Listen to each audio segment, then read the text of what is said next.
Hey guys, a lot of people tell me that listening is what they have the most problem with when they're learning English. Even once you start to understand a teacher or a friend, it can still be difficult once you meet new people. Today, let's talk about some of the ways that you can improve your English listening and what to look out for. Are you guys ready to improve your English? Then let's get into it. There are a lot of ways that English is different from a textbook. Even things that you never see in a textbook are used in English all of the time, especially by native speaker, and there's a lot of rules that are broken. And sometimes, just by following all of the rules, you will start to sound sort of like a textbook. And I'm sure you have something similar in your own language. Language is often taught very different to how people speak when you meet them. I remember I used to be able to answer everything in my Japanese textbook, but in the small town that I live in, I have never heard anyone sound once like anything that's in any of my lessons.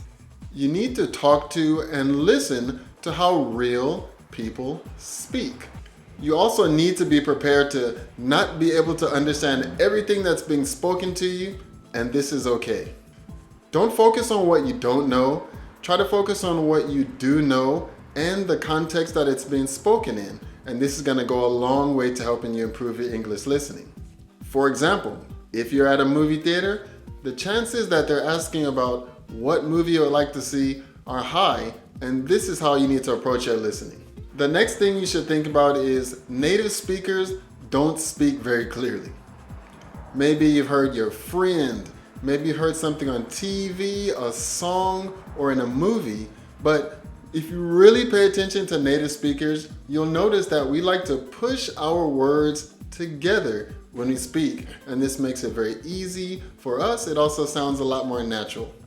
I often tell a lot of my students when I'm trying to explain something that what they're listening to, it can often sound like one big long word that's running together.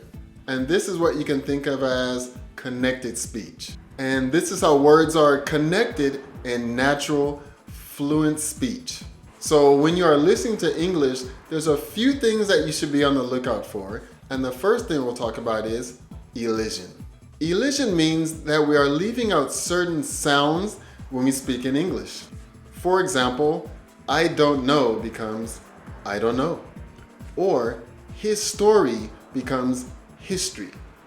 Those sounds are naturally being left out to make it a lot more smooth and natural sounding when a native speaker says it. Listen closely because the sounds just naturally go away. There is also assimilation, where a sound just naturally starts to sound more like a neighboring sound in English. For example, I'll meet you there. If I was to say that a little more naturally in English, it sounds like I'll meet you there. I'll meet you there. And here, the T and the Y sounds are assimilating. When she meets you, she will love you sounds more like when she meets you, she'll love you. And here, that TS sound and the Y sound are starting to push together and sound alike. Another thing you can pay attention to is the linking R sound. And this is going to happen when a word that ends with an R is followed by a vowel sound. It changes that R sound. For example, car owner is going to sound more like car owner. Bear attack sounds a little more like bear attack. Can you notice the difference in those two words and phrases? You will also have to listen to weak forms, which is often used with prepositions, conjunctions, or articles. For example, fish and chips sounds more like fish and chips. You can notice that and becomes very soft and it sounds almost like a solo N, fish and chips.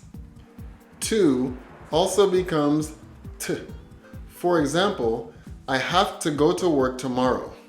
This is just a quick overview of connected speech, and if you are able to pick up on connected speech, you will notice that it's going to make it easier and easier for you to improve your English listening.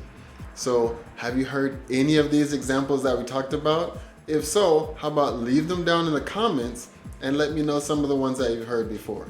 So next, let's talk about contractions, which is a word that's made by shortening two words and then combining them together. And if you'll notice, most native speakers will only use contractions when they're speaking. So you probably will never hear me say, I am not from California, but you definitely will hear me say, I'm from California. And now I'll just go over a brief list of some of the ones that you can look out for. So first we have I'm, your, we're, their, he's, she's, or it's. Also there's I've, we've, you've, and they've. We also have can't, didn't, and won't. Coulda, woulda, and shoulda are also some other ones that you can be on the lookout for. And last we have let's, theirs, and that's. And there's just so many different ways that we can shorten words into contractions. And we also have some informal contractions that we'll go over right now. For example, have to and want to can become very pushed together in natural, fluent sounding native speech. Have you ever heard anyone say something like, I have to go home soon, or I want to stay a little bit longer? This is a very common way of speaking, but it can make it very difficult for non-native speakers to pick up on what is being said. Listen for something like these the next time you have a conversation with a native speaker. Here are some other informal contractions that you can listen for. Used to, kinda, lotsa, ida, heeda. Also we have howja or whatcha.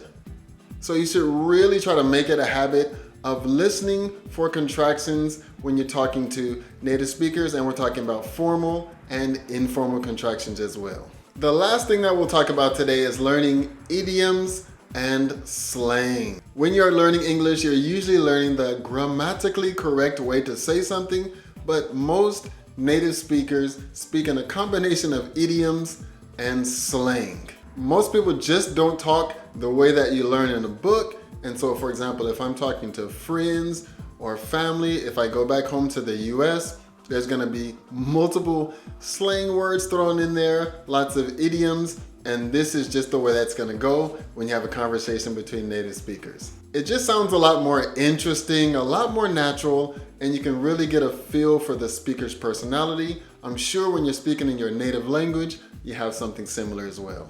And unless you're in an academic setting, most people are not going to sound like a textbook. Slang and idioms are just used to express ideas in a more nuanced, natural, and creative way. Here are some slang words that I've heard used a lot this year.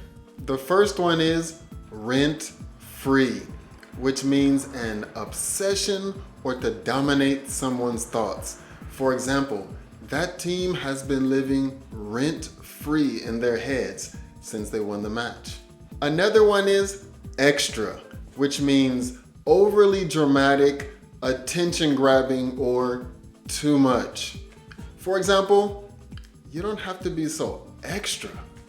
Salty is not just a flavor anymore. It's used as in behaving in a bitter, irritated, or resentful way.